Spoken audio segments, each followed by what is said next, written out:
Hi, this is Deborah Atkinson, and I want to show you 3 exercises for knee strengthening that you can do on the floor. So while you're not weight bearing, in case you have trouble getting up and down, I happen to be sitting on the floor. You could do this sitting on a couch or on a firm bed, so you've got a good surface so you don't have to worry about the up and down from the floor.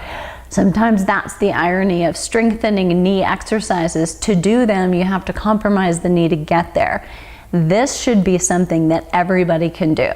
So I'm going to show you on one leg, and I'm going to show you a few repetitions. And what you'll do is between 15 and 20 repetitions of each exercise, and do it in both legs if you have knee problems or you're having a little knee pain or weakness or vulnerability in either knee. Otherwise, you can focus on the knee that needs the attention.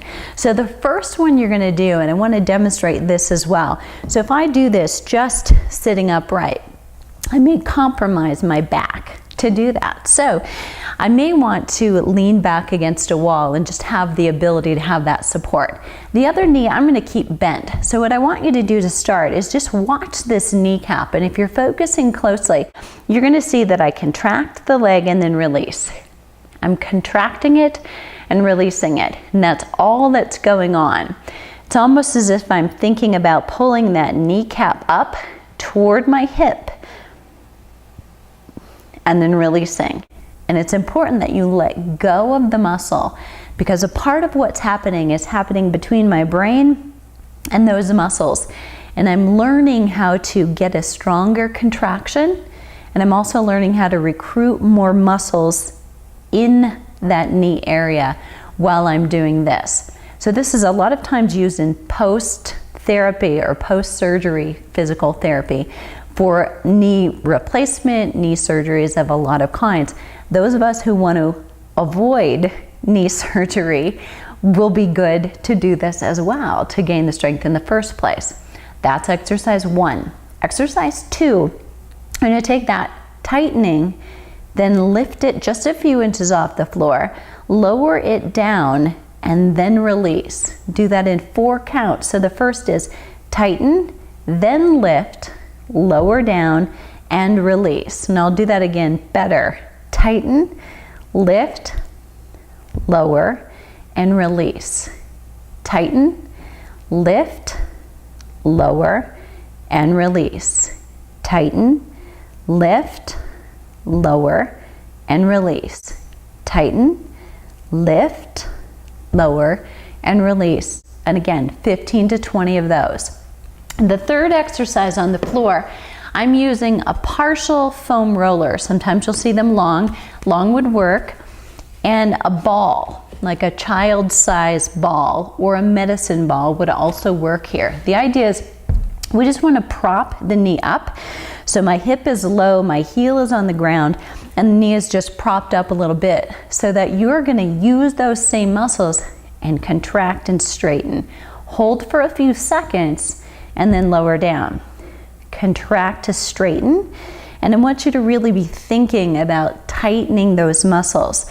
So don't just go through the motion and get it straight, but really think about holding and then coming down. Lift up. I want to make sure your knee is straight, toes are straight up, and then release. And again, you'll do 15 to 20 of that. First time you do that, you're going to go through those 3 exercises, each of them 1 time. In a few days, see how you feel afterward and make sure you're doing fine at a second set. And by the time you've finished a week of doing the exercises, you can do them daily. You should be doing 3 sets of 15 to 20 exercises.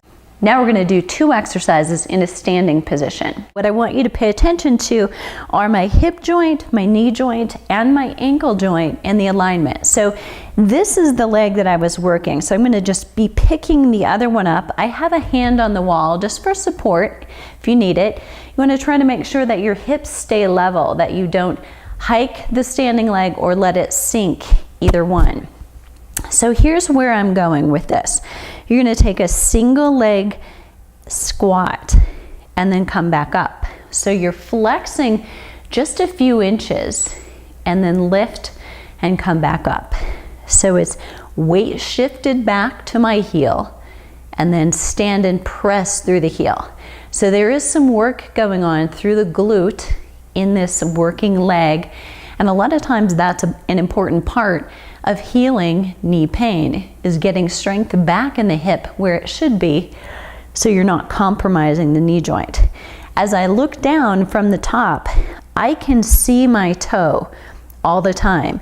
I'm not allowing my knee to go forward. So this is an incorrect position. Where I want to go is backward with my hip. My knee has to very slightly go forward, but not to a great extent. We're going to do 15 to 20 of these. And again, either leg, do the one that bothers you, or do both if you've got challenges on both legs. Last exercise I'm going to do. I'm using a big exercise ball right in the small of my back, and I have to bring my feet away from the ball. So it's going to feel a little awkward when you start. And what I want you to do is to bend your knees 3 to 4 inches. Don't go too deep. Hold there for 3 to 4 seconds, and then push through your heels to come to a standing position. That's down 3 to 4 inches, hold and pause, and then push through your heels. And those details are important. As you push through the heels, you connect and you stress the glutes, the muscles you want to be using, instead of stressing the knees. When your weight goes to the balls of your feet, there's more risk that you will put pressure on your knee. Weight on your heels, core is tight. And then bring it back up.